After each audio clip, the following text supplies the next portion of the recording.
ओम नमो नारायण मित्रों। आज की कहानी है भक्त के अधीन है भगवान।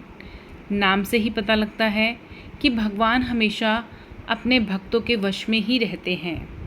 तो कहानी सुनाने से पूर्व मेरा आपसे अनुरोध है कि कहानी अगर आपको पसंद आती है तो लाइक करने में आप कंजूसी मत करना, चैनल को सब्सक्राइब करना और वीडियो को शेयर भी करना और कमेंट में ओम नमो नारायण अवश्य ही लिखना।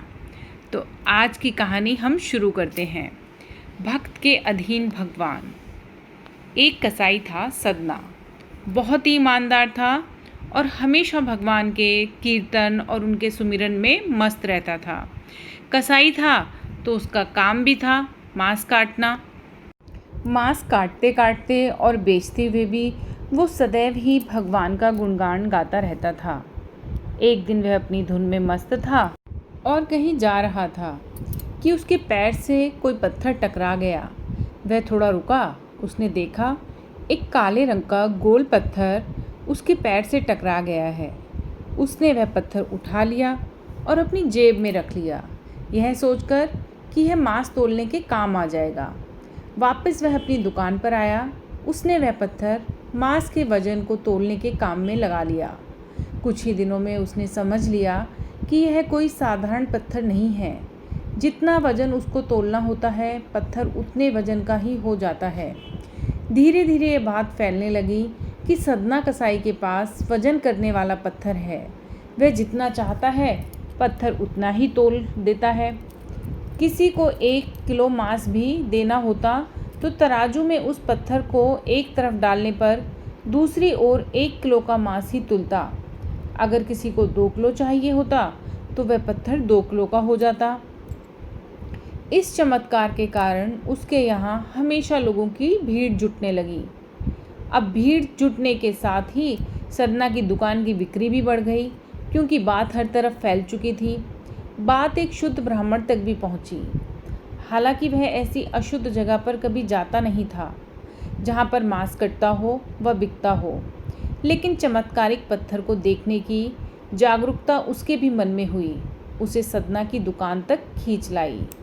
दूर से खड़ा रह वह सदना कसाई को मीट तोलते देखने लगा।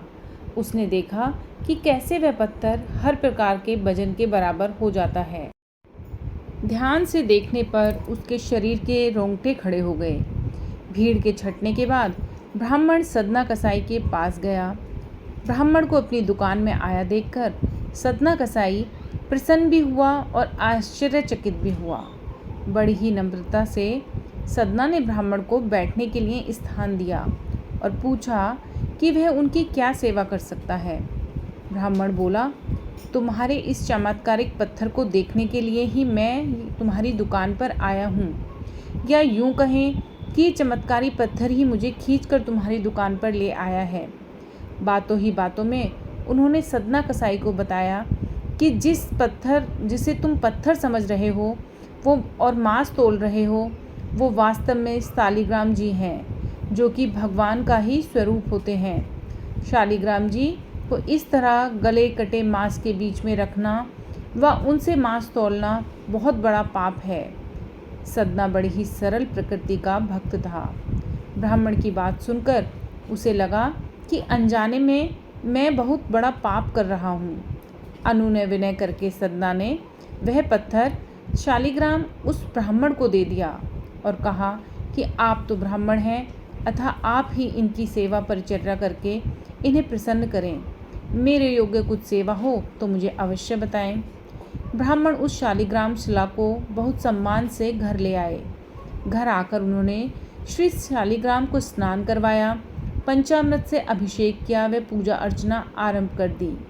कुछ दिन ही बीते थे कि उस ब्राह्मण के स्वप्न में श्री शालिग्राम जी आए व कहा, हे ब्राह्मण, मैं तुम्हारी सेवा से प्रसन्न हूँ, किंतु तुम मुझे उसी कसाई के पास छोड़ आओ।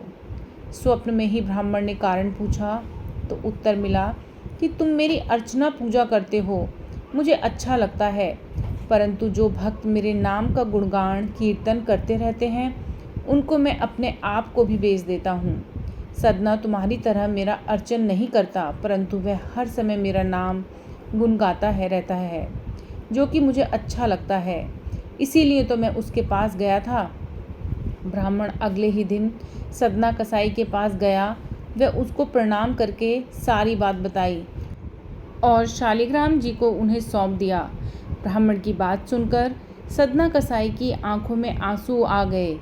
मन ही मन उन्होंने मांस बेचने खरीदने के कार्य को तिलांजलि देने की सोची और निश्चय किया कि यदि मेरे ठाकुर को कीर्तन पसंद है तो मैं अधिक से अधिक समय उनके नाम का कीर्तन ही करूँगा। तो ये है सदना कसाई की कहानी। इंसान का कर्म चाहे जो भी हो, अपने दैनिक जीवन की कार्यों की पूर्ति के लिए उसे कोई ना कोई कर्म तो अवश्य ही करना पड़ेगा, लेकिन अपने कर्म के साथ साथ वो सदैव ही भगवान का स्मरण रखे, उनके नाम का कीर्तन करता रहे, तो इससे भगवान को प्रसन्नता होती है। इसीलिए कहा जाता है कि भगवान हमेशा भक्त के वश में होते हैं। धन्यवाद मित्रों।